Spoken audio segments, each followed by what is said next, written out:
السلام علیکم O level students. ہمارے آج کے مضمون کا جو ٹاپک ہے وہ بڑا یونیک سا ہے، یعنی شہرت کے حوالے سے ہم بات کریں گے. ہم میں سے ہر ایک کی یہ آرزو ہوتی ہے کہ اس کو دنیا میں زیادہ سے زیادہ لوگ جانیں، پہچانیں، ریکگنائز کریں. تو شہرت ہمارا جو ٹاپک ہے مضمون کا، اس کا پہلا پوائنٹ ہوگا مشہور ہونے کا فائدہ کیا ہے، اور دوسرا پوائنٹ ہوگا شہرت جب انسان حاصل کر لیتا ہے تو نقصانات کیا ہوتے ہیں، اور تیسرا پوائنٹ ہوگا آپ کی پسندیدہ شخصیت کون سی ہے اور اس کی وجہ شہرت کیا ہے.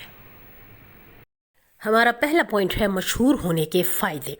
تو مشہور ہونے کے بے شمار فائدے ہیں. مشہور شخصیت جب کہیں چلی جائے تو اسے خصوصی توجہ ملنے کے ساتھ ساتھ خاص پروٹوکول دیا جاتا ہے.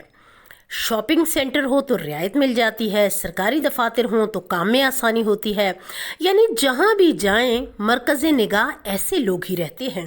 لوگ ان سے بات کرنا فخر سمجھتے ہیں. اب ہمارا دوسرا پوائنٹ ہے مشہور ہونے کے نقصانات. تو جناب، پھولوں کے ساتھ کانٹوں کا رشتہ ازل سے ہے. تصویر کے ہمیشہ دو رخ ہوتے ہیں. زندگی میں ہر چیز کا فائدہ ہے تو دوسری جانب اس کے نقصانات کو بھی نظر انداز نہیں کیا جا سکتا. مثلا شہرت انسان سے اس کی ذاتی زندگی کی پرائیویسی چھین لیتی ہے. وہ اپنے اہل خانہ کے ساتھ آزادانہ گھومنے پھرنے اور لوگوں سے میل جول رکھنے کی آزادی جو ہے وہ کھو دیتا ہے. اس کی ہر حرکت پر لوگوں کی خصوصاً میڈیا کی نظر ہوتی ہے، اور وہی کام جو عام لوگ دھڑلے سے کرتے ہیں مشہور شخصیت کرے تو سکینڈل بن جاتا ہے. اس کی نجی زندگی سے مثال یوں بھی لی جا سکتی ہے کہ دنیا میں روزانہ بے شمار لوگوں کی شادیاں بھی ہوتی ہیں، طلاق بھی ہوتی ہیں، مگر مشہور شخصیت کی شادی ہو تو بھی بڑی خبر اور طلاق ہو تو اس سے بڑی خبر. یوں مشہور شخصیات کی زندگی الجھنوں کا شکار رہتی ہے.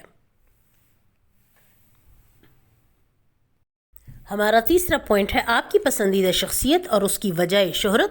تو یہاں میں اپنی پسندیدہ شخصیت کا ذکر کرنا پسند کروں گی. میری پسندیدہ شخصیت ممتاز مفتی مرحوم ہے. ادب سے دلچسپی رکھنے والوں نے یقیناً ان کی تحریروں کا مطالعہ کیا ہوگا. ان کی منفرد، نادر اور اچھوتی تخلیقات پڑھنا شروع کریں تو رکنے کو دل نہیں چاہتا.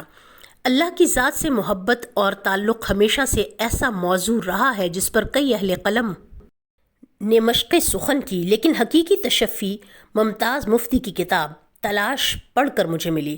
اس سے قبل میرے ذہن میں اللہ کا خوفناک تصور تھا جو ممتاز مفتی کی تحریروں کے مطالعے کے بعد نہایت مہربان، رحمان اور رحیم اور پیار کرنے والی ہستی میں بدل گیا. اسی لیے مجھے ممتاز مفتی کی تحریریں پڑھنا بے حد پسند ہے.